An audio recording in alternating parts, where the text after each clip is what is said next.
All right. Well, welcome everybody.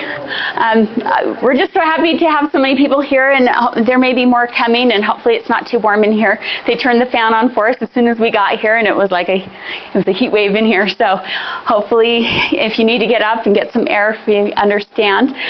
But thank you so much for coming. My name is Natalie Cline, and this is Monica Wilbur, and we represent higherground.work. If you want to go to our website, higherground.work. For more information, and if you want to sign up, we have a page that you can write your email address on if you want, or you can go straight to our website and sign up for our newsletter there, and then you'll get more information, and you can explore our website where we have a lot of really important information on the different things that are happening in education, both locally, nationally, and globally. There's a lot of terms in education, a lot of programs and policies and practices that get very complicated very quick for the average person to try and figure out, and we've tried to consolidate it and make it easier for you to digest. And so tonight we're going to be introducing some new information that is not up on our website yet, but I also serve on the State Board of Education. I'm not speaking on behalf of the board tonight, but on Higher Ground and the research that we have done there, and that we want to share and get out to as many people as possible so that you can understand the changing landscape in education. We call it the cultural tsunami of systems that are being used to transform education, and our goal is to help you know how you can help your kids get to higher ground and out of harm's way. And I'll just introduce my wonderful friend Monica Wilbur, who has worked side by side with me to help do the research and this put all of the beautiful technological work together.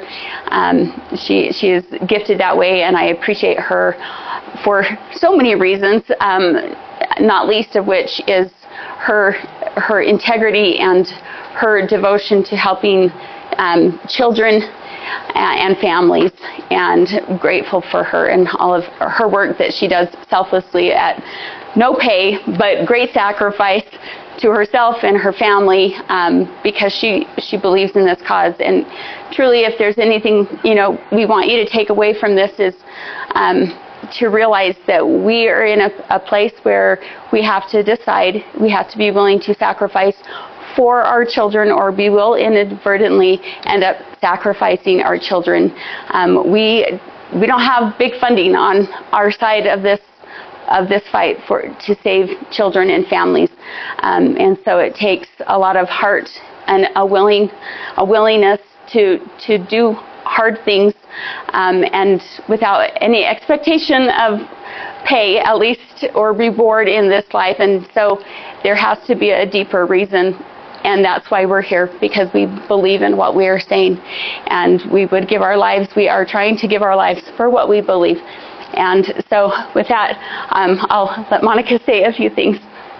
Just want to say thank you for coming tonight. We see a lot of friendly faces in the audience, and we're grateful for that, and new faces as well. Some of you have traveled from a far way away, so thank you for coming. We have people from Tennessee and from Idaho and other places, and so that's great. Thank you for being here tonight. We've witnessed really an alarming surge of systems that are overwhelming our children in the schools. And Natalie is at the forefront of this battle of the pushback on the systems. I think you're probably more than well enough familiar with Natalie's work that she's done at the State Board, and she has been one of the loudest and one of the strongest voices to protect children, especially from overt sexualization. And that really is our focus tonight. And we're going to talk about how there are legions of outsiders who are trying to possess control over our children, and they're doing it for the age-old reasons of money and power. Money and power motivate a lot of bad acting and bad actors in this business. Public education in Utah and across the nation has become a wicked problem. There are multiple stakeholders involved. There are myriad moving parts. It's not fully solvable. It's not fully preventable. We've got a real issue with public education. And so we'll discuss tonight just one among the many reasons why we have problems in the education system in Utah and what tools we have at our disposal to address the issues that we are facing. So this here is a slide that we've created that we give other presentations on. We're not going to go into detail on this one, but just to give you an idea of this tsunami of systems, we call them waves, of the different systems of cultural change that are advancing in our schools. And you can see the main ones on this slide, and I mean each one of these is a lengthy presentation in and of itself, but we try to break down a lot of these on our website, again higherground.org, where you can also see specific examples from Utah and nationally. So we've been talking about another wave that was prompted recently by some government action that's been building and in the last few years, again, that will change the entire educational landscape, making schools even more hostile to learning than they already are, if that's even possible. Okay, we added one more wave to the tsunami of systems that undermine conscience and free will. And we call this wave leveraging government force for compliance. Government is nothing but force. And government force is for a reason. It's to get you to adapt to a different mindset, to adapt to different ways of living. And so government uses tactics like funding, reframing, favoring, threatening, shaming, and penalizing in order to get you to go along with its agenda. So we're going to look at these tactics in terms of how they truly create hostile learning environments for students and families and undermine what is objective reality through the lens of Title IX, which is a federal law, and how it's being interpreted in a way that turns the schools and families upside down. Okay, so like I was saying, Title IX was very simple when it was first passed back in 1972. It was only 37 words. It says, no person in the United States shall, on the basis of sex, be excluded from participation in, be denied the benefits of, or be subjected to discrimination under any education program or activity receiving federal financial assistance. Okay, super simple, right? Historically, the intent and understanding of Title IX was that schools that receive federal financial assistance were to provide girls equal opportunities and access to athletics and other sporting activities. Okay, this is back when sex was understood and defined around biological sex.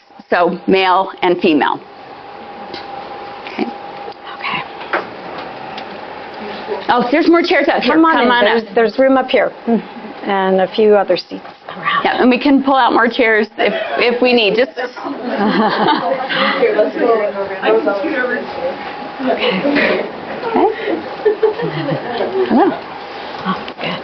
Yeah, thank you. So this battle on Title IX has been focused mostly, we're hearing a lot, there's from Washington right now and different states passing laws about boys playing in girls' sports and things like that. But it goes so much further that people will be shocked to see how they're really redefining and actually weaponizing Title IX for so much more than just protecting girls or violating that space where girls they've been given to play on a level playing field. What you're seeing up on your screen right now is how Title IX is currently being interpreted. And it's a very broad and it's a very generous interpretation. We went from, what, 39 words? 37. 37 words, okay, to pages and pages. We're talking hundreds of pages of guidance now on how Title IX should be followed. And so part of the broad interpretation has been expanded to these areas. Sex-based now includes sexual orientation and gender identity, also known as SOGI for a short acronym, which stands for sexual orientation, gender identification, and expression. So all of an educational institution's programs and activities, as long as any part of that institution receives federal funds, all of the educational institution's programs and activities fall under Title IX. You so much as take a single federal dollar, you fall under the regulations of Title IX. So that's something to keep in mind, especially if you are at a private school, because private schools can be subject to Title IX. If you are doing a homeschool program, where that homeschool program, let's say the administrators of it, accept federal funding in any shape or form, including federal assistance, you will fall under Title IX regulations. Even if the money you personally receive is state dollars, because the institution that's over the program receives federal funds for other things, which means because you fall under that entity, you're now subject to these regulations as well. Right. That means vouchers too?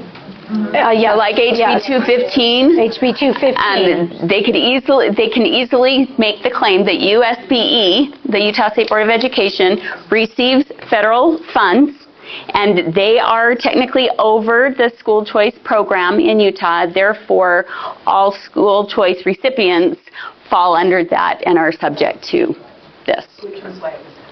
Yes. Right. Right. So at about 1997, they started including student-on-student harassment into the definition of Title IX. It used to be that, again, Title IX would protect students from the state, encroaching basically on them in terms of sex-based harassment, and they expanded that so it's now student-on-student sexual harassment. So instead of that being a purely criminal issue, something that would be handled at the state level, it has now been elevated to a federal issue. The other thing is that the standard for sexual harassment shifted from clear and convincing evidence to a preponderance of evidence. That means it's a much lower bar to basically investigate and to essentially convict a student of sex-based harassment. And remember, sex-based has been expanded to mean gender identity and sexual orientation, and we're going to talk about how this is problematic. Okay. So it's no longer just about sexual assault or sexual harassment in the way we've traditionally thought of it, but if anybody follows what's happened with Title IX at the college level with allegations or accusations of rape and things of that nature, even at that level, if we just keep it to actual sexual harassment in the traditional definition, it has created a nightmare for college students. If they even so much as receive an allegation against themselves, whether it's true or not, it's much easier for them to be convicted simply because they've changed the standard from clear and convincing evidence to a preponderance of evidence. So, you know, we see a national move like the Me Too movement, that if a woman says something, you have to believe it, you can't question, which puts the person that's been accused in a very vulnerable position, and much harder for them to clear their names of it, even if they are innocent. Okay, and so the jurisdiction to investigate events, and this is the school's jurisdiction or whatever entity it is that receives federal funds, their jurisdiction has been expanded to off-campus events. So again, we're talking K-12 now, not college. This is all coming down to the K-12 level. Yes. And so what this means, as it's been interpreted by many of those who associate with the federal government and give training on this to different districts, is that, for instance, let's say a boy does not use his friend's preferred pronouns. They go to school together. The kid who does not get his preferred pronouns used starts talking about it at school with his friends. It reaches the ears of a teacher. The teacher then is obligated at that point to report this as a potential Title IX violation because the event slopped into schools, essentially. And it therefore affects the school environment and makes it unsafe. Is that pretty clear how that works? And so their jurisdiction has expanded very broadly. Okay, and let me just add to that, with personalized competency-based learning that is being pushed on all the schools and the tech-centered learning where the students are focused on competencies instead of just pure academics, and everything is done through tech where they're pushing anytime, anywhere learning. So it's kind of, they call it an open wall school where the community engagement, the community comes into the school, the kids go out into the community through service learning and project-based learning, so that there's this fluid nature between the school and the community, so now school can be literally anywhere and everywhere. And so when you think about that, as far as this jurisdictional area, I mean, it just blows it wide open for Title IX. And they're putting billions of dollars into hiring more and more school counselors, investigators to carry out this work. All right, so here are a couple of documents from the U.S. Department of Education. This one's titled, What If a Student Experiences Discrimination in School? And you'll see that's from the U.S. Department of Justice and Civil Rights Division and the U.S. Department of Education Office for Civil Rights. And they give these crazy examples of what would fall under Title IX violations. And really these are geared towards students, so that students know what they can report. And we just sat through a training a week ago yesterday by the U.S. Department of Education, an all-day training headed by the Secretary of Education, Miguel Cardona, and the head of the Health and Human Services, Dr. Rachel Levine, who is a trans person, and this is who led this training last week, bringing in all the departments of the federal government to say, to the LGBT students, we are behind you, we will back you up, and here's all the examples of ways you can make sure that you are included in your schools. And please take a picture of this and read these examples, so you can see just what we're talking about. Yes, and we will have all this information available on our website as well, right? And if you follow us on Twitter or anything else, we'll be there. But yeah, sorry, it's like super small. Yeah. Something to know is that 20 states back in 2021 signed on to a lawsuit suing the Biden administration against the enforcement of these new guidelines. The judge in that case issued an injunction against the federal government to stay the implementation of these guidelines in those states. Utah did not sign on to that lawsuit. So we're on the hook. I don't know why. I've heard reasons. It would be the Attorney General's office.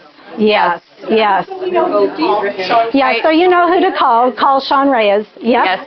And but we did sign on to a letter that was signed by 23 states that expressed concerns, and that was earlier this year.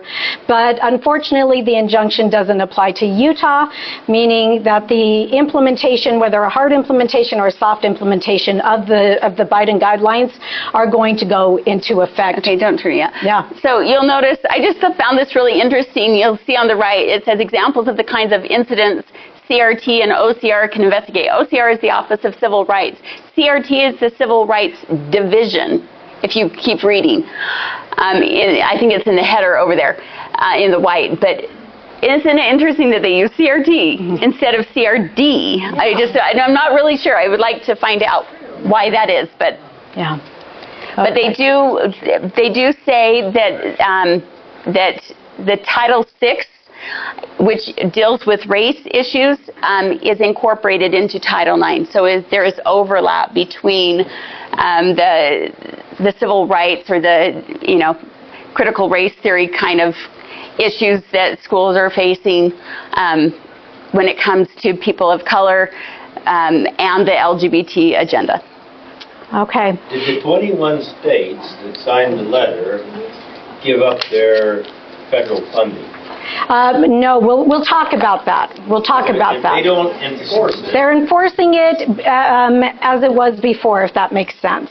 They haven't stopped enforcing it. They're just, it enjoins the government against making them implement the new guidelines, if that makes sense. So it's the new guidelines that they do not have to implement until it gets resolved properly in the courts. Talk about the Federal Registry. Yeah, and so, right now, there have been comments. The proposed guideline changes go through the Federal Register, and they've been accepting comments from the public. I think they received something like 230,000 comments from the public. That was last year that public comment period was open. That's closed, and it's taken them a year to try to answer all of those responses. It was about 30,000 from concerned parents that were and entities saying no, no, no, no, no, and about 200,000 of supporters of the National Education Association and other education entities that were for it. Okay, so what does this really mean? Well, we've got the weaponizing of Title IX to force children and teachers, and this is just one of the things, but we are using this as an example, to use preferred names and pronouns of LGBTQ students in violation of their rights of conscience. If you believe in biological reality and a biological binary, then basically, and you shouldn't be compelled to speech. You shouldn't be compelled to call a man a woman. You shouldn't be compelled to call a woman a man.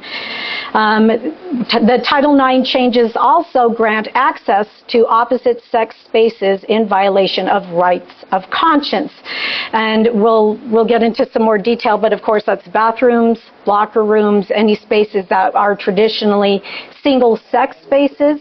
Now the government is basically going in and trying to desegregate these spaces in the name of discrimination. I'm just going to give you an example of something that happened with my son in the schools. He was taking a ballroom dance class, and his partner that was assigned for the program that was going to be held in an assembly was a girl who was transgender identifying.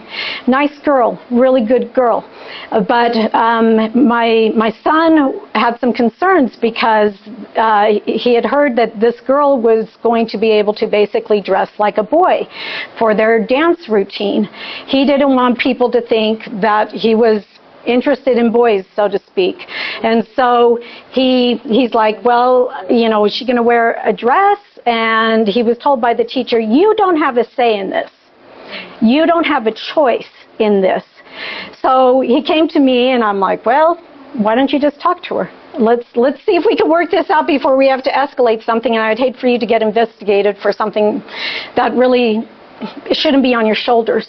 And so he talked to the girl and he said, are you going to wear a dress, or are you going to wear like pants and a button-up shirt? And she said, oh, well, I'll wear a dress if you want me to.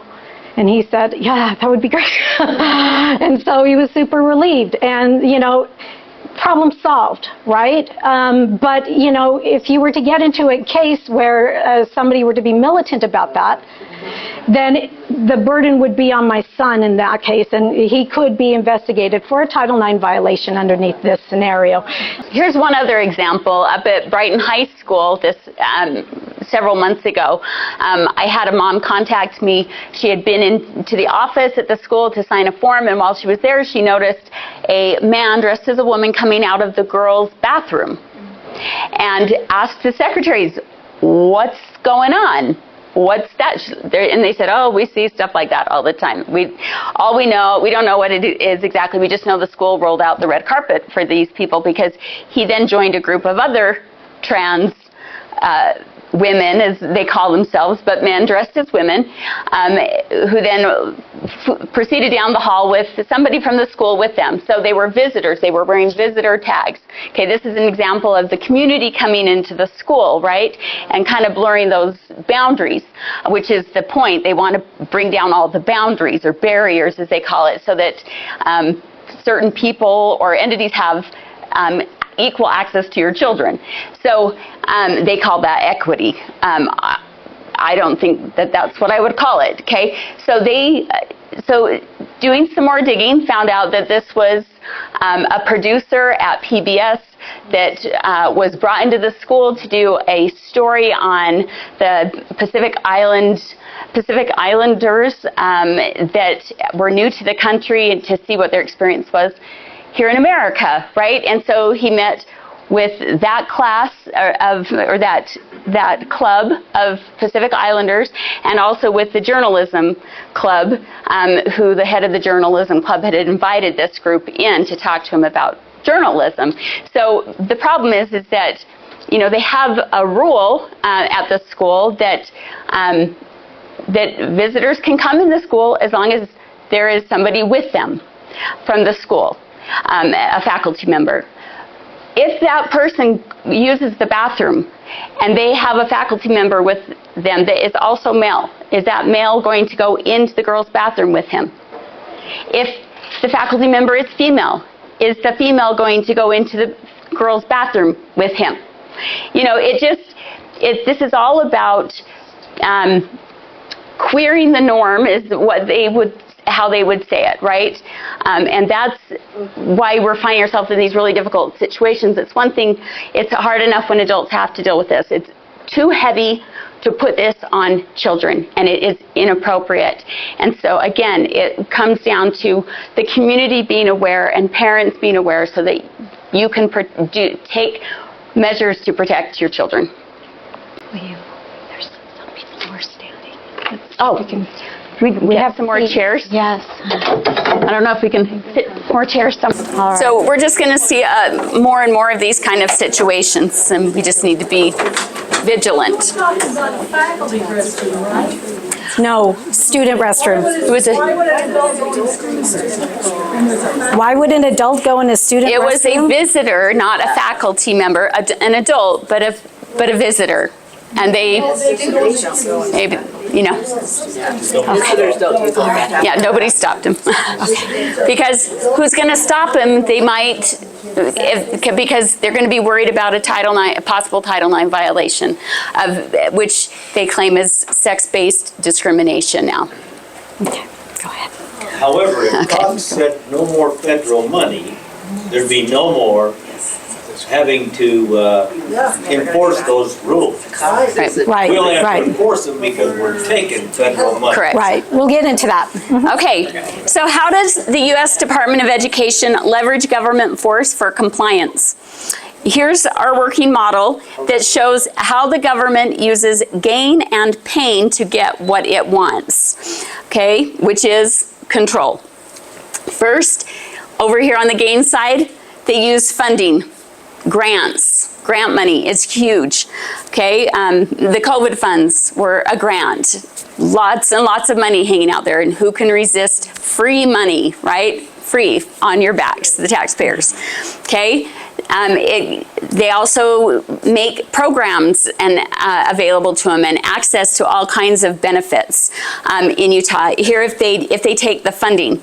So the official tally is about 10% of the $7.3 billion that Utah has for education funding that comes from Title IX. That doesn't include grants received directly by LEAs that LEAs apply for, or through public-private partnerships. The second thing they do, if they can't get you to take the money, this is the easy way, the carrot, right? They'll use a stick, and they will threaten to withhold money, right, if you don't comply. So most people, this is a multi-tiered model that is used in schools a lot for your kids to condition them in different areas, ideological areas. And they know that level 1 tier it's a universal tier. It's for everyone, and they figured roughly 85% of people they can get them just on that first tier, right? So the money, or if they can't get you to take the money, and they'll threaten. And either way, they're going to get the majority of people that way to comply. If they can't, it gets bumped up to the next level, and that is the reframing, where they will paint a negative proposition or policy in a deceptively positive light, so that you can feel virtuous in accepting it, and tell everybody you did a good thing, right, by accepting it. And the reframing goes hand in hand with shaming, right? If you don't accept that deceptively positive messaging, then you will be shamed for not going along. And you know, we all know what that looks like, especially when it comes to this the sexualization of our children under this LGBTQ inclusivity agenda, where people are smeared with a variety of slurs, such as being called cis instead of just your name, or you know who you are. You're now cis if you identify as your biological sex, and you like people that are the opposite sex as you. Now you're cisgender, or they may call you homophobic, transphobic, hateful, bigoted, etc. It's all an effort to stigmatize you. It's much like Mao's Cultural Revolution, where they would make an example of people so that in a negative way, so everybody will choose the other, less painful way, the easier way for the government to get what they want, by just having a few examples of shaming.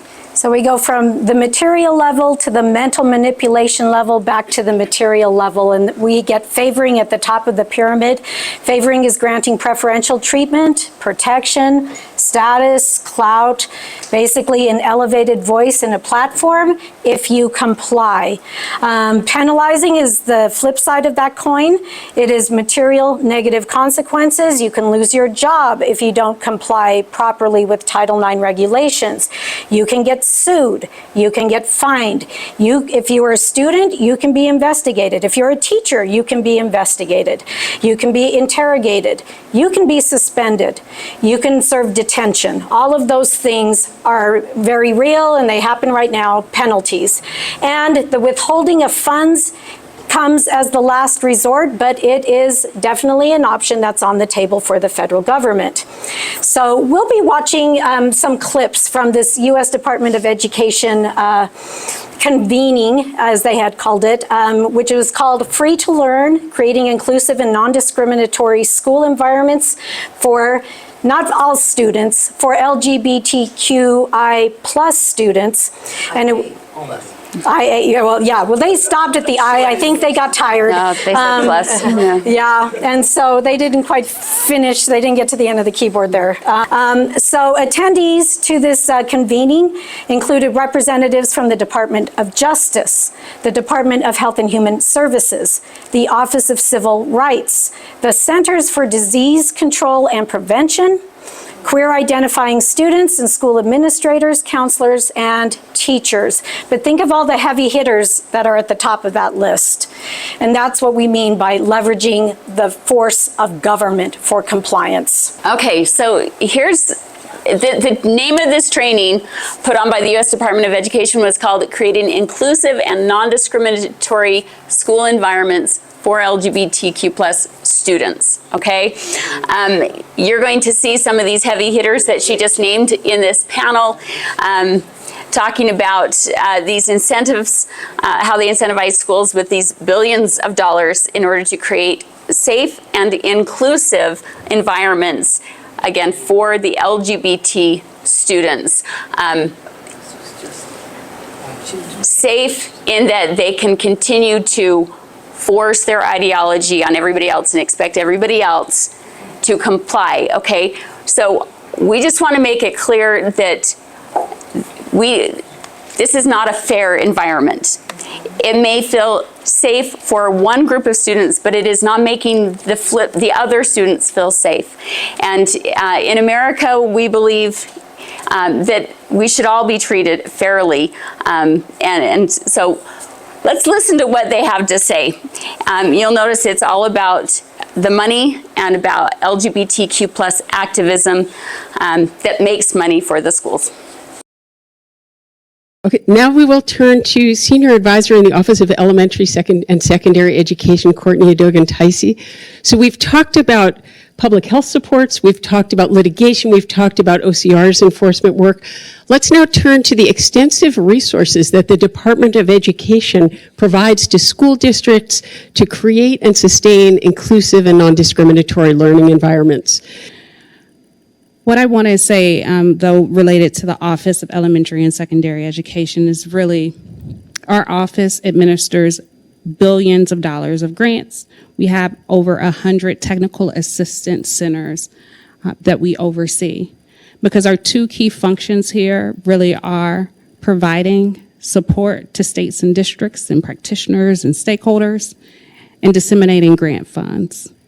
We have several grant opportunities that are related and funding streams that I think are important to highlight.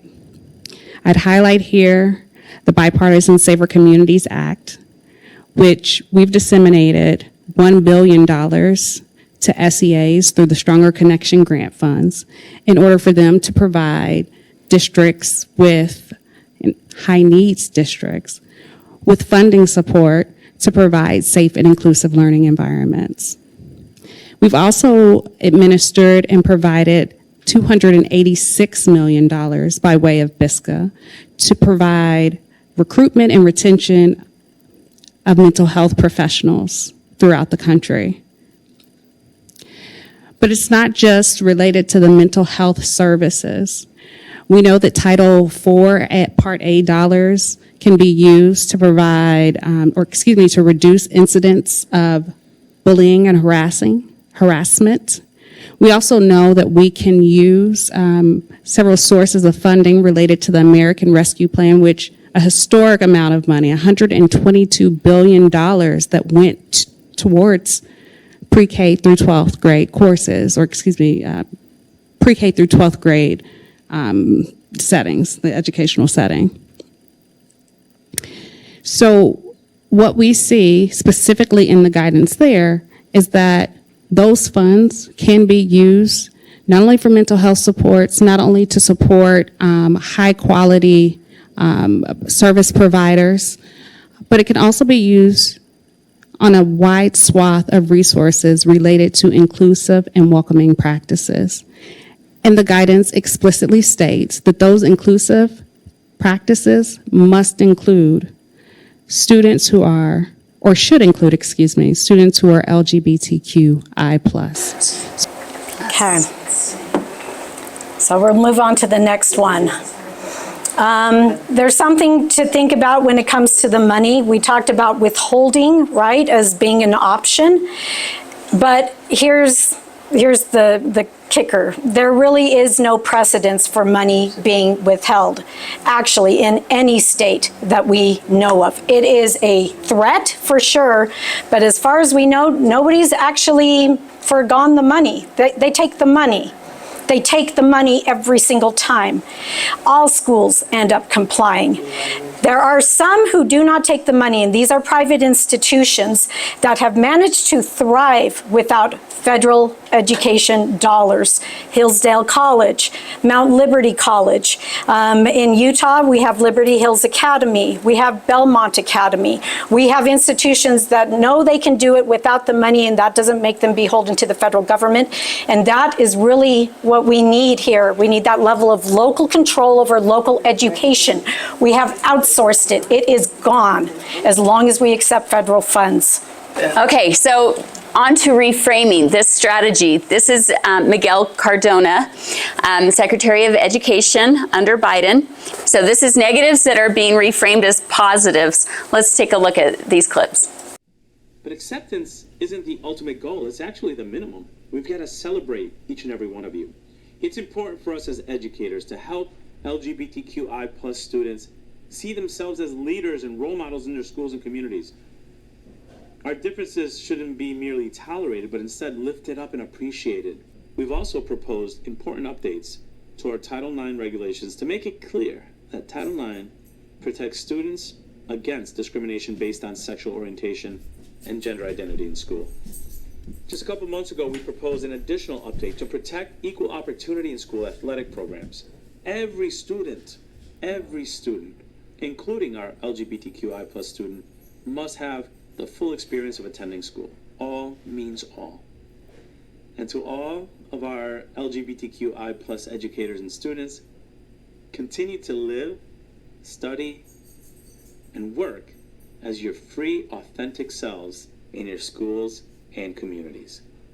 Today and always, be unapologetically you. Thank you, and let's all show our pride. Okay, so I saw some of you gasp when he said all students deserve and will have this education. So all means all when they want to get to your kids, right? All only means LGBTQ when it comes to their having their voices elevated and receiving those extra protections and benefits, right? So all doesn't always mean all, unless it means enforcing the agenda on everyone. So if it meant all, it would still be a meritocracy. Say that again? If it meant all, it would still be a meritocracy. And this erodes a meritocracy. Right, and today they overturned affirmative action, right, the Supreme Court, but all of this is still happening, and this is like affirmative action on steroids, right, where it gives certain people extra privileges and access to opportunities, those that go along with the agenda. So at the beginning, what did he say? He said it's not enough, inclusion is not enough. We must celebrate it, right? So this goes to the intolerance that is being heaped upon us, that we will be accused of discrimination and violence. They're equating discrimination with violence if we do not actively affirm, okay? And that is a violation of conscience, which we'll get into. What is his name? Miguel Cardona. Yeah. So basically, inclusivity is reframed as celebrating. You must celebrate. And because acceptance is not the ultimate goal, it's the minimum. That's what he said. That's the minimum. Yeah. And am I correctly that he said that Title IX has been rewritten and that is now federal? They have rewritten the guidelines for Title IX. The guidelines. The guidelines. It's still the same 37. It's still the same 37 words, but they have redefined them in order to expand out the definition and what it includes. And they've added gender orientation. Yeah. Right. I just wasn't sure legal speaking. Yeah. Yeah. That actually had been rewritten. It's all about the interpretation. Gotcha. Administrative interpretation. Well, Yes, sir. as I drive through Salt Lake City and I see all of the gay pride flags, why aren't they American flags? We are all Americans. Right. And that's what we should be celebrating. Absolutely. And to have an entire month just drives me crazy. Well, the goal is Pride 365, which means every single day of the year. So, Yes. we're going Don't suck into to, it. yeah, right. We can't get sucked into it. So here are some more examples of reframing, which is again negatives reframed as positives. We have Rachel Levin, who's the Deputy Secretary of Health and Human Services. Again, Rachel Levin identifies as a woman, and he pushes body butchery for kids this Happy Pride Month. He says the following. The real violence. As Assistant Secretary for Health, I am urging us to base medical care on facts. Gender-affirming care is medical care. Gender-affirming care is mental health care. Gender-affirming care is literally suicide prevention care. Based upon decades of research and medical evidence and analysis, and many respected medical organizations from many diverse fields agree that gender-affirming care is medically necessary, safe, and effective for transgender and non-binary youth, adolescents, and adults. Safe and effective. Okay, decades of research. In science, research is experimentation. That's what he's referring to. After decades of experimentation, and then he says it's safe. Well, we've all heard detransitioner stories, and we know it's nothing safe whatsoever. We know what the cross-hormone drugs do, what the cross-sex drugs, hormones do to kids. We know what the puberty blockers do to kids. You know, atrophies their genitals. It makes them sterile. There are so many bad negative consequences that come from this medical experimentation, and yet he says gender-affirming care is medical care. And that it's suicide prevention care. So we will save the one person we're saved that we are butchering and mutilating in order that we can slaughter the generations that will come from that one person. Yes. And in order to care, basically, you must allow a girl to have a double mastectomy at the age of 18. Or you want them to kill themselves. You must allow a boy to take sterilizing cross-hormone or cross-sex hormones, because those are all part of gender-affirming care. That's from your assistant secretary to Health and Human Services. It's a mockery. We have Cindy Martin. She's the Deputy Secretary of the Department of Education. She's equating creating and sustaining inclusive and non-discriminatory school environments based on close listening and authentic dialogue about what feels supportive to these students. They want basically every knee to bow and every tongue confess the LGBTQ dogma. We'll also hear the voices of LGBTQI+ students themselves directly from our student voices. And we'll get to hear about how they're doing in school directly from them, and what we can do to create and sustain inclusive and non-discriminatory learning environments that are based on our close listening and authentic dialogue with our youth. We need to hear directly from our students about what they need and what feels supportive to them. We're handing it over to the kids.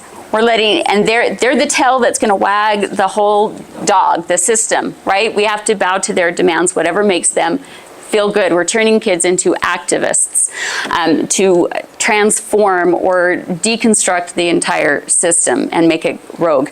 So again, she's saying you must affirm a student's subjective feelings or you will be discriminating against them under these new Title IX definitions. So let's see what type of student feelings that we are expected to affirm looks like on this next slide. Okay. So this is our first slide on the tactic of shaming. This is the pain application, and in this case, they're using kids to bring the pain. We have an 8th grade student here who feels, and he is a transgender identifying student. He basically wants to be celebrated nonstop. He can't wait for the boomers to die out fast so their conservative values don't get passed on. Let's watch the video. What does an inclusive and celebratory world look like to you? It's a world where I'm celebrated, where I'm lifted up, where I'm seen for who I am. It's where I don't have to fear leaving my refuge state and I can just explore the world without worrying, like, I can't wear, like, a trans shirt, or, like, I can't go to this place because of these laws, or I can't go to the airport because, like, laws in different places, you know? But I generally feel like at this point, I want to see, like, a world where there's no more transphobes, honestly. Like, I feel like the boomers are slowly just going out now. So, and I feel like transphobia and homophobia is generational. Like, it's being passed down. Like, you just believe this because your mommy told you so, you know? Like, and then, like, you pass that on to your kids until finally someone says stop. This is the stop now. Okay, this is just stop. Yeah.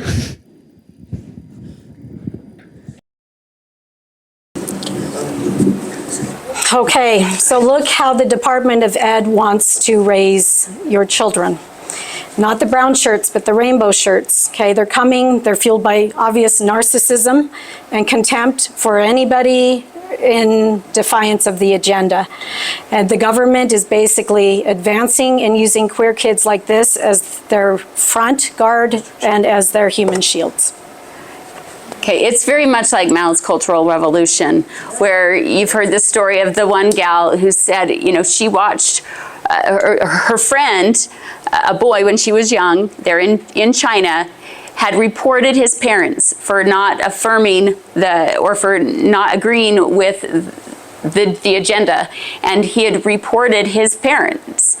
And then he watched them come and kill his mom in front of him, and he thought he had done a good thing.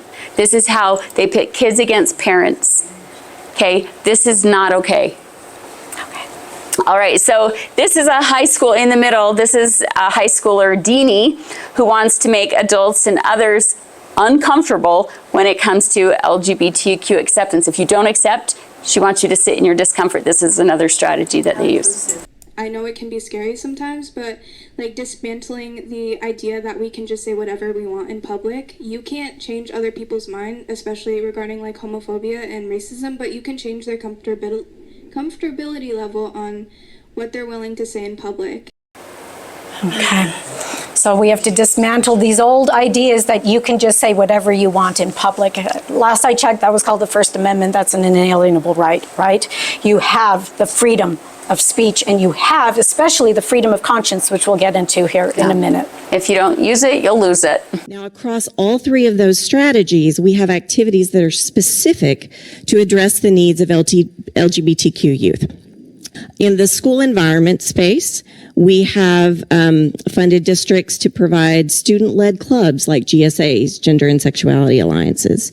We funded them to provide professional development to their school staff for LGBTQ youth, and really find ways to make them feel more supported in the school. Okay. Okay, so again, she's saying we use the funding to get them, if say we're going to improve the health education and connect their students to necessary health services to make the school environment safer and more supportive.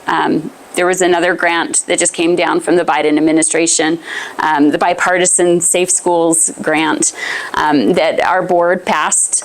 I did not vote. I voted no. I think I might have been the only one. I'd have to go back and check because I knew what this was. I had researched it.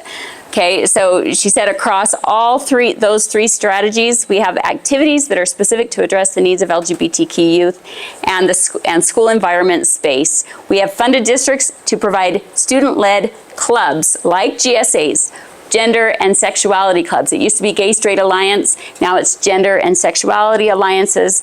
And she said, again, she's from the CDC, she said, we funded them to provide professional development to their school staff for LGBTQ youth and really ways to make them feel more supported in the school. So is it really student-led? No. If the CDC funds it and uses that funding to train the staff? Is that proper use of CDC funds? That's not even their bailiwick. No. No. Can I just make one point on that? So think about this. Really loud. Okay, when they started the GSA, they wanted people to have empathy. That's all, right? Gay Straight Alliance. Gay people and straight people getting together. Now they have enough kids that identify as the queer community to change it into a sexualities club in our schools. So it's no longer just about having empathy and reaching out and being kind. It is literally about being queer. And then the queer thing, I have a young friend who just graduated, and the queer thing goes as, there is an app that the kids were given last year.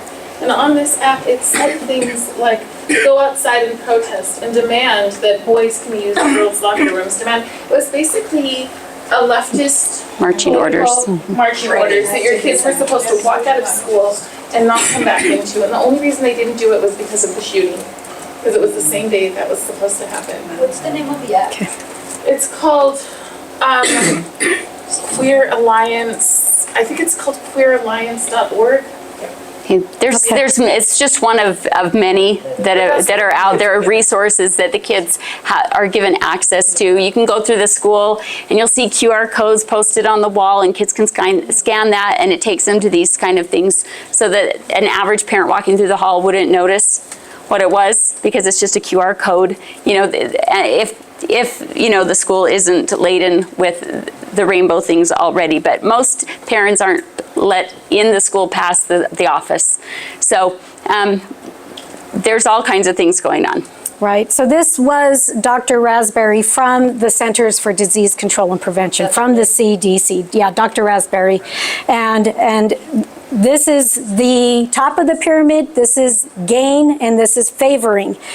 They're using CDC funds to specifically fund GSA clubs. Which is their activism, right? They're training activists to lead the movement using kids. In this video, you're going to see basically how Title IX is being weaponized against students and used to punish wrong speak that doesn't conform to the LGBTQ plus, etc. agenda. The feds are empowering these kids to bully and snitch on kids who will not affirm what I think at this point is almost insanity. Obviously, I was freaking out. I was like calling my mom on the bus ride home. I was like, "Mom, this kid deaded me. What the heck? Oh my gosh, yeah." So that night I had to write out like word for word like an email to the principal because he wanted to know what was happening. And then afterwards Mom was like, "Okay, let's go to the mall, distract yourself, you're not doing homework tonight, blah blah blah." And then the next day he called me in and I told him everything word for word, and he just like nodded and wrote it down. And then like a day later it was like, he confessed, it was very sorry, blah blah blah blah blah. He will get lunch detention. And I was like, yes, I feel heard. He's getting punished, sucker. When you mess with me, you have to pay. In some cases, literally, but yeah. I think what we might be getting at here is accountability. Yeah. But yeah, I felt like really, really heard. And I felt like he actually wanted to do something and he wanted to do better. And honestly, like, I don't trust, like, much cis-het men over 50, but I trust him enough at this point because, I mean, the number of times I had to report people this year, I feel like we're just kind of buddies now. So, yeah. Welcome to the snitch state. Welcome to the snitch state. Okay, so what the offense was, Hildy, this boy, was dead named, meaning somebody used his name before he transitioned to the name of Hildy, a girl's name, on the bus. For the sin of calling Hildy, whatever Hildy's name was before, this child, the student, was called into the office. The principal gave him lunch detention. This is the stick. This is the stick. Okay, this is real. Like, can you imagine? And the kid had to confess, just like underneath a Maoist type struggle session. They're the high crimes we're now going after with the federal government. Thank you, feds. We'll go on to the next slide. Okay, so this is Kristen Clark from the Department of Education's Department of Justice. Equity is the new inequity. There's no winning in this kind of system when the federal government is throwing its full weight into policing pronouns and protecting boys in girls' sports and bathrooms. So, Assistant Attorney General Clark, many people think of the Department of Justice as being about courts and litigation. And of course, the Department of Justice, DOJ for short, covers a lot, both in and outside of court. So can you talk to us about what kind of work is happening at the Department of Justice now to support inclusive and non-discriminatory school environments? And are there any particular resources that school leaders and parents and educators and students should be aware of? Sure. Well, sadly, it does have a lot to do with courts and litigation. But sadly, this is a moment where we're incredibly busy at the Justice Department. This is an important moment for us to reaffirm our commitment to doing everything in our power, using every tool that we have available to stand up to the horrific discrimination and harassment that we know too many LGBTQ people face in our country right now. So some examples. In Vermont, we recently secured a settlement involving students at a middle and high school who were subject to peer harassment and subject to derogatory language that focused on their race, their sex, and their sexual orientation. Black and LGBTQ students who were subject to taunts and harassment. And our settlement here requires that the school put in place new policies to protect all students going forward. In Indiana, we recently did some work to protect a school's decision to require employees to use the names and pronouns that matched the identities of transgender students. So here the school sought to do the right thing, and they were facing resistance from the district, and so we stood up for this school doing the right thing. In Florida, we are standing up for a student who wanted to use a bathroom consistent with their gender identity. In West Virginia, we are doing work to protect a transgender 11-year-old girl who wants to run on her cross-country and track team. The principal indicated that it would be confusing to allow her to do so. So we're filing a statement of interest to protect that student. And even teachers. We recently got involved in a matter in New England where a teacher was engaged in LGBTQ advocacy to stand up for students and faced a hostile work environment, lost a curriculum position that she was assigned to. So at every level, we are focused on protecting students, parents, teachers. But I just want to say a brief word about the other battlefront, and that has to do with access to gender-affirming care for transgender children. And sadly, we're seeing states all across the country right now that are adopting laws that restrict or ban access to gender-affirming care. We're finding states that are criminalizing access to gender-affirming care, and we're getting involved in a number of those cases, Alabama, Arkansas. But let me round out this dismal story with a victory, a recent victory just last night in Arkansas, where a federal court issued an 80-page ruling striking down Act 626. And the ruling is breathtaking and really great. It relies on scientific and medical evidence, facts that conclude that gender-affirming care improves mental health and well-being. And we also had a victory last week in Indiana as well. So a lot of bad stuff happening, but I hope that people will draw hope from the way in which we are vigorously rolling up our sleeves and fighting back. As you can see on the slide, we have actually a level of pain that we didn't mention at the beginning.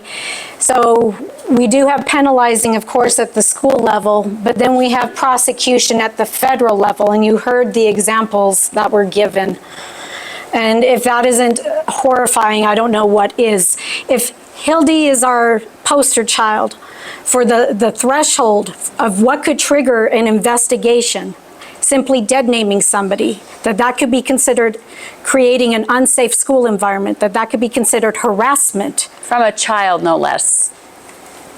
Okay, so this last session at the legislature here in Utah, they passed a bill, HB 348. It was sponsored by Representative Cheryl Acton and Senator Mike Kennedy to protect the rights of conscience for students in school. The Utah State Constitution, Article 1, Section 4, states directly, the rights of conscience shall never be infringed. There's no qualifiers to never. Never means never, unlike their version of all. Okay, so never. Anytime if they try to put parameters around what that means or define it in some way, like what they've done with Title IX, that does not count. Never is never. When it comes to rights of conscience, it is the most sacred property right. that we have, and it is the last protection that students have against a tyrannical government that wants to force upon them a certain ideology or a new state religion, which this is. Okay? So your child's conscience matters, and you need to protect it. Do you think that schools are going to tell you about this bill? Okay? There is no incentive for them to do that. It is up to you to get the word out, to educate your children and help them know what they can do. And the bill simply, it's not treading on the other side. It is simply allowing students to refrain from participating in anything that violates their conscience or their religious belief. They can simply refrain from participating. If that means getting up and walking out, that means getting up and walking out. And they don't have to explain, defend, or justify their position. They don't have to be put in the hot seat and investigated or interrogated, because if it's a right of conscience or a religious belief thing, the school cannot penalize them or discriminate against them for acting on their conscience according to Utah State Constitution. So hallelujah that passed, and it passed in a big way. It passed the Senate unanimously, which is a miracle and nothing short of divine intervention, in my opinion. What is that bill number, please? HB 348. It's short and simple. So this isn't, this is the code number, like what it's known as now that it's been signed into law. It's 53G 10205. Is that K through 12? Or It's K through 12. Preschool? Okay, I'll explain that. Yeah. So the Utah State Board of Education did try to write a rule. An administrative rule to basically implement it, yes. And the code itself says that the USBE must make rules consistent with the provisions of HB 348. It doesn't say they need to write a new rule. It just says they need to make their rules that are extant or in existence right now consistent. And future rules. The way they wrote that rule was definitely not consistent with HB 348. There was infringement upon infringement upon infringement. You were swimming in infringements when you read that administrative rule. The Law and Licensing Committee, which that rule went through initially at the state board, had heard testimony and had read letters to the effect of, if you try to implement this rule as it's written, you will be sued. You will be in violation of the First Amendment of the Constitution. This is a winning issue. This will be a losing issue if you decide to infringe. So they backed off. First Amendment lawyers throughout entities or agencies throughout the country that defend First Amendment rights and have won them all the way up to the Supreme Court that our board got letters from. So this doesn't protect college students? No, but the provision in the Constitution is still there. It's still there, and it's not specific to K-12 schools the way it's written in the Constitution. It just says the rights of conscience shall never be infringed. That protects all of us. Yes. The HB 348 made it specific to kindergarten through 12th grade.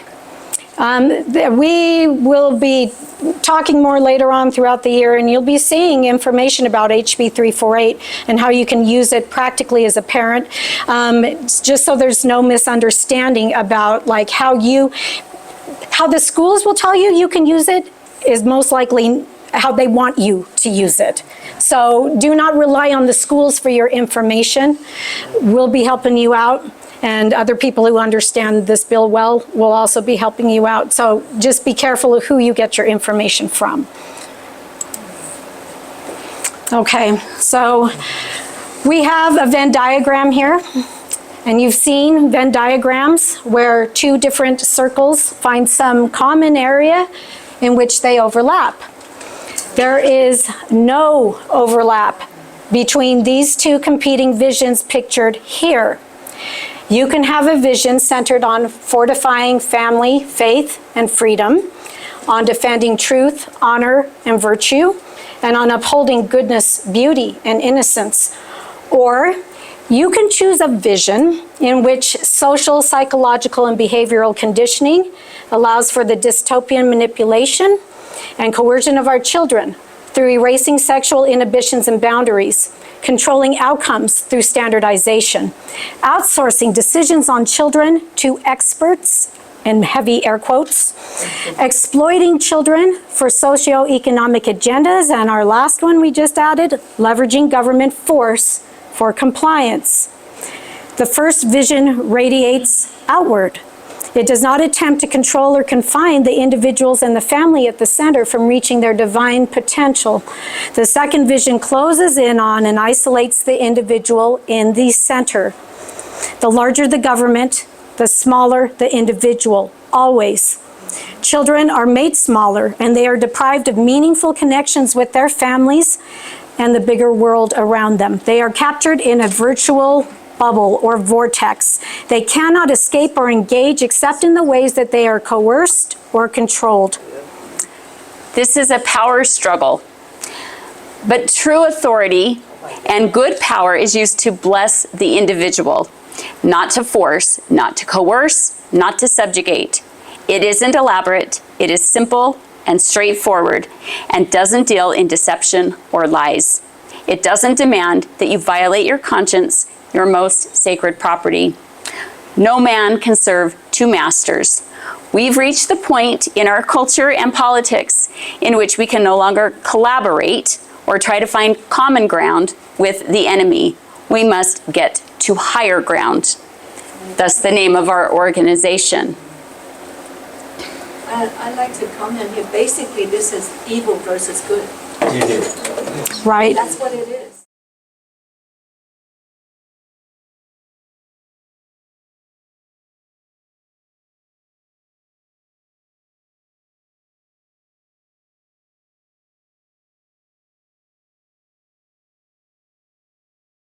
We would like to leave these verses with you from Ephesians 6, verses 12 and 13. For we wrestle not against flesh and blood, but against principalities, against powers, against the rulers of the darkness of this world, against spiritual wickedness in high places. Wherefore take unto you the whole armor of God, that ye may be able to withstand in the evil day, and having done all, to stand. Thank you.